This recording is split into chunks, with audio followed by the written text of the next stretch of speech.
There certainly does seem to be an inflection point. I think that is happening right now, and there is a sort of new attention that mobile's getting, and you've had a couple of pretty big shifts.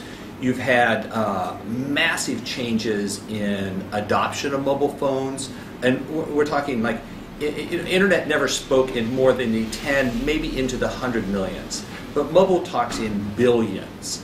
And I believe that the sort of penetration even into the bottom 4 billion is a relatively recent phenomenon. So when you have that kind of massive adoption, it creates a change, and at least marketers who tend to look for scale. The second thing is certainly the adoption of smartphones really begins to change the way in which we interact. I've heard the folks with one of the weather services in the US tell me the other day that the majority of their traffic today actually comes from mobile devices. And I notice from my own patterns that I begin to shift my habits, that to go to something as clunky, dare I say, as a PC, to take the time to open and turn on, to boot it, to then find the website, to wait to get to the information seems totally irrelevant versus what I can do with this device in just a matter of seconds in those spare moments, say, as I head down an escalator or waiting for the light to change. So I do think it really, the experience, both the mass and the experience for consumers has changed, and therefore suggests that we're at that inflection point. With apps and some of the capabilities and it's creating uses that we never saw. I mean, I often will sort of, if I need to find, well, let me add one other element that I think smartphones have sort of better incorporated. It was sort of always there, but it wasn't incorporated, is this idea about proximity or location. And I think that really changes my use and the meaning of that if the applications work for me. So let me explain. If you take things like Yelp or other geolocation-based services, or Yellow Pages even now oriented, where I can say, I want to get this, where's a location near me, that changes my consumer habits very quickly in a way that PC or any other media never really did. So I think that that becomes a whole new tool. I saw some research by the television industry about 20 years ago. And the television industry was making this point that geography was maybe a better predictor of purchasing patterns than even demographics were, which I thought was a phenomenal point. And then but no media's really done geography really well. But now that we've added this whole new element where we can really, with proximity, know where somebody is within, hundreds of meters rather than, or tens of meters rather than sort of, broad geographic regions.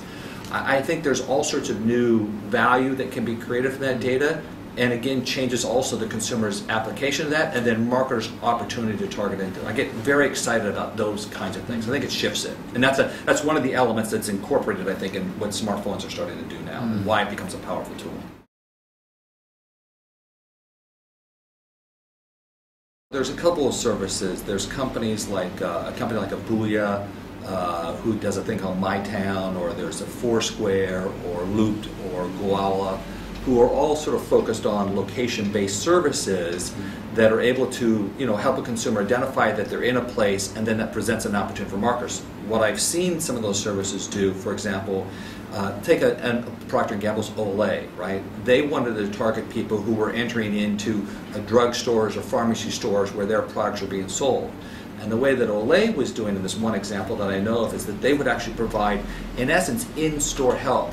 Because it's pretty clear that if you go into a pharmacy store that the retail help at those places is probably not properly trained or educated about the various Olay product needs, and certainly wouldn't be able to attribute, aside from just the product definition, to that particular consumer. But Olay in this case was able to build an application that answered that woman's specific questions for her specific sort of needs. That's a very powerful idea. So it begins to take over where I think retail's had its challenges, which is 16 or 17-year-olds trying to provide value, which I'm not sure they always have the information to do that. Pretty powerful.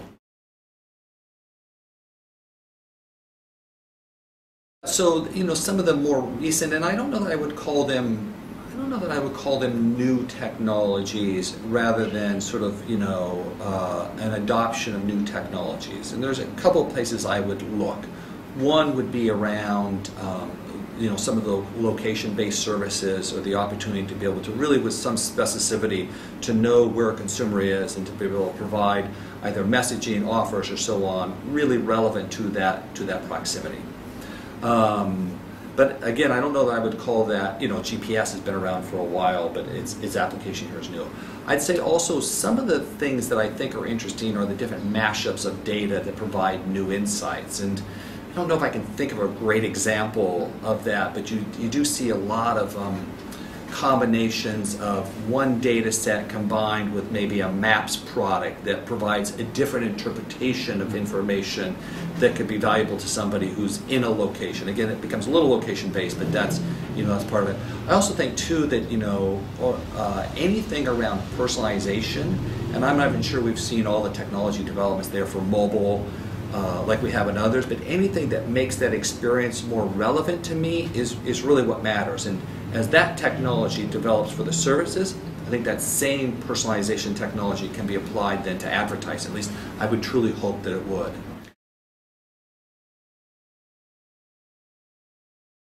First step for the MMA was, was getting leadership here in the region, which is why we have ROIT to help lead some of our efforts. And then we're also in the process of setting up a series of local councils in the respective markets, so that we also are in touch with not just sort of the broader strokes, but also what's happening there for their individuals. And then part of what the MMA is focused on, and what I'm talking to, part of the reason I'm here talking to ROIT, is to find out what are the particular needs of this marketplace, because there's a whole series of, dare I call them, tools in our toolkit that we can bring to play, but how we mix and match those really become very regionally specific. And so that's really part of the discussions and why I'm here, is to figure out what tools do we need in order to help move this marketplace forward.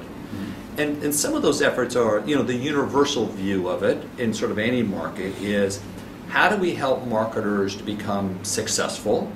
That's helping them to understand it. It's helping them to make sure that their ads work in this environment, that they're able to measure and assess and value those relative to their other media choices. And then secondarily, the trade group's very focused, MMA is focused on, how do we make sure that we build operational efficiencies in the marketplace. And we usually do that through standards or other educational efforts that help them to sort of help agencies or their marketers to create processes that make their operation of the channel profitable. So the compensation of the MMA are brands, their agencies, right? Also includes media content companies and carriers, and then there's a series of sort of other suppliers that, technology and other that comes into business. But those are the main components. And it's part of what makes MMA, I think, particularly interesting, is that it actually is a holistic body of all participants. Sometimes these things are skewed to one group or another, but here we're really asking everybody to come to the table to build a brand new medium.